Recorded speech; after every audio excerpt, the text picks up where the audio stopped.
கொங்கு நாடு மக்கள் தேசிய கட்சியின் சார்பாக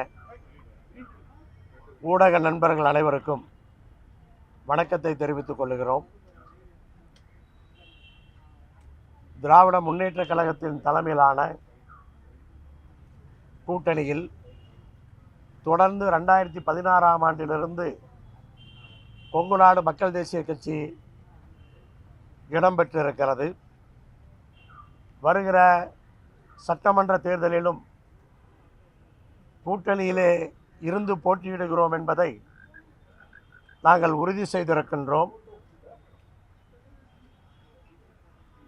திராவிட முன்னேற்ற கழகம் அமைத்திருக்கின்ற தொகுதி பங்கீட்டு குழுவோடு எங்களுடைய தொகுதி பங்கீட்டு குழு பேச்சுவார்த்தை நடத்தியது. எங்களுடைய தரப்பிலிருந்து கொங்கு மண்டலத்திலே இந்த முறை பெருவாரியான தொகுதிகளிலே வெற்றி பெற வேண்டும் என்று பல்வேறு கருத்துக்களை பகிர்ந்து கொண்டோம்.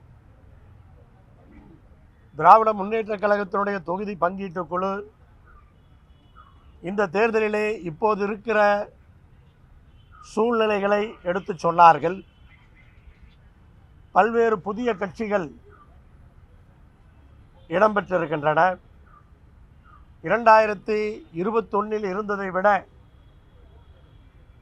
புதிதாக கட்சிகள் வந்திருக்கிற காரணத்தினால் அதற்கு தகுந்தாற்போல எல்லா கட்சிகளும் தொகுதிகளை முடிந்த அளவு குறைத்து கொள்ள வேண்டும் என்ற அந்த விஷயத்தை எங்களோடு பகிர்ந்து கொண்டார்கள். கூட்டணியினுடைய நலன் கருதி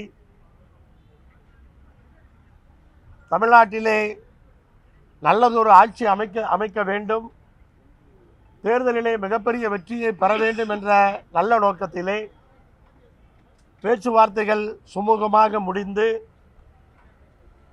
இன்றைக்கு தமிழ்நாட்டினுடைய முதலமைச்சர் அவர்களோடு கடைசி கட்ட சுமூகமான உரையாடலை நடத்தி கொங்கு நாடு மக்கள் தேசிய கட்சிக்கு 2 சட்டமன்ற தொகுதிகளை ஒதுக்குவது என்று தீர்மானிக்கப்பட்டு நானும் தமிழ்நாட்டினுடைய முதலமைச்சர் அவர்களும் தொகுதி உடன்பாட்டிலே கையெழுத்திட்டிருக்கிறோம். அந்த 2 தொகுதிகளிலும் உதயசூரியன் சின்னத்திலே போட்டியிடுவதென்றும் ஒப்புக்கொண்டிருக்கிறோம். சென்ற 5 ஆண்டுகளாக ஒரு சட்டமன்ற உறுப்பினர் நான் சட்டமன்றத்திலே கொங்கு நாடு மக்கள் தேசிய கட்சியின் சார்பாக பணியாற்றினேன்.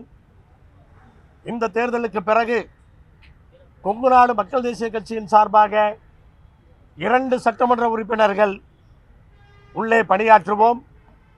அதற்கான கள நிலவரம் வலுவாக இருக்கிறது.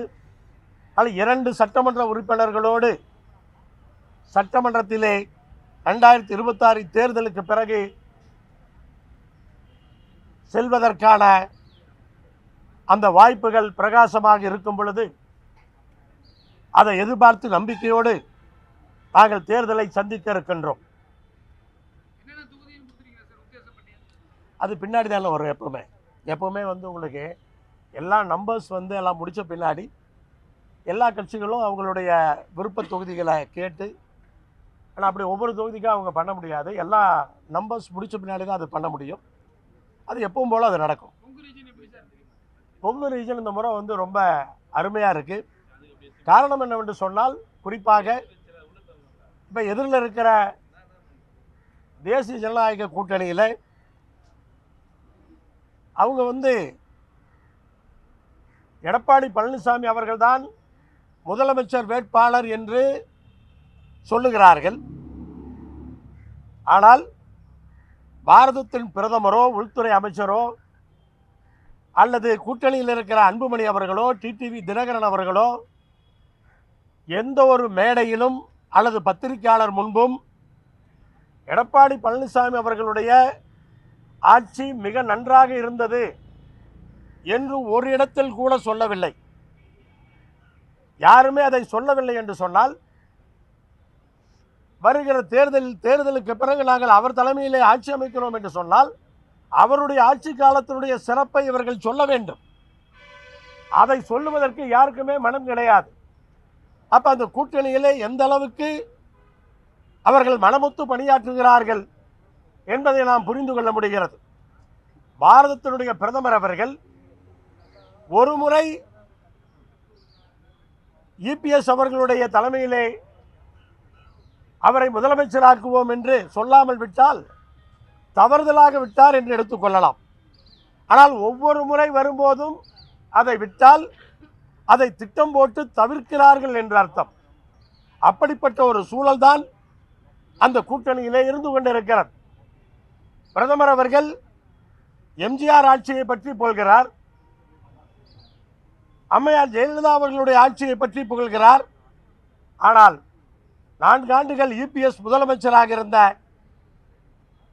அதை பற்றி ஒரு வார்த்தை கூட அவர் சொல்லுவது கிடையாது. இபிஎஸ் அவர்கள்தான் என்னுடைய ஆட்சி பொற்கால ஆட்சி என்று அவர் மட்டும்தான் சொல்லுகிறார். கூட்டணியில் இருப்பவர்கள் அப்படி யாரும் பேசவில்லை. அப்படி இருக்கும் பொழுது அவரை முதலமைச்சராக முன்னிறுத்தி தேர்தலை சந்திப்பது எவ்வளவு இக்கட்டான நிலைமை என்பதை புரிந்து கொள்ள வேண்டும். அது கொங்கு மண்டலத்திலே பேசும் பொருளாக இன்றைக்கு இருக்கிறது. ஆனால் வருகின்ற தேர்தலிலே கொங்கு மண்டலத்திலே கண்டிப்பாக எங்களுடைய கூட்டணி ஒரு மிகப்பெரிய வெற்றியை பெறும். நீங்கள் கொங்கு மண்டலத்திலே இலவச மின்சாரத்தின் காரணமாக அதிக பயனை பெற்றிருக்கிறோம். அதே போல விவசாயிகள் கடன் தள்ளுபடியாலும் அதிக பயனை பெற்றிருக்கிறோம். இப்படி பல விஷயங்கள் எல்லாம் திராவிட முன்னேற்ற கழகத்தினுடைய ஆட்சியிலே நடந்தது என்பது மக்களுக்கும் அனைவருக்கும் தெரியும். அதில் வருகின்ற தேர்தலை நாங்கள் மிக மகிழ்ச்சியோடு நம்பிக்கையோடு சந்திக்கிறோம். 2021 சட்டசபை தேர்தல் இந்த கூட்டணிக்கும் இப்போது இருக்கக்கூடிய கூட்டணியும் எப்படியான ஒரு சூழல் ஏற்பட்டிருக்கு? இல்லை, 2021 இருந்த அந்த கூட்டணியில் அன்றைக்கு எங்களோடு இல்லாத ஒரு சில கட்சிகள் இன்றைக்கு கூட்டணியிலே சேர்ந்திருக்கிறார்கள். அன்றைக்கு திராவிட முன்னேற்ற கழகத்திலே இல்லாத ஒரு சிலர் அதிமுகவிலிருந்து அவர்கள் திமுகவிலே இணைந்திருக்கிறார்கள். அப்படிப்பட்ட ஒரு மாறுபட்ட சூழலிலே நாம் இந்த தேர்தலை இன்றைக்கு சந்திக்கிறோம். எதிரிலே கூட அன்றைக்கிருந்த ஒரு உடன்பாடு எதிர்கூட்டணியிலே ஒரு மனமொத்த நிலைமை இன்றைக்கு இல்லை என்பதைத்தான் நான் விளக்கமாக இன்றைக்கு சொல்லியிருக்கிறேன். ஆனால் 21க்கும் 26க்கும் அந்த வித்தியாசம் இருக்கிறது. ஆனால் இன்னும் அதிக தொகுதிகளிலே நாங்கள் வெற்றி பெறுவோம்.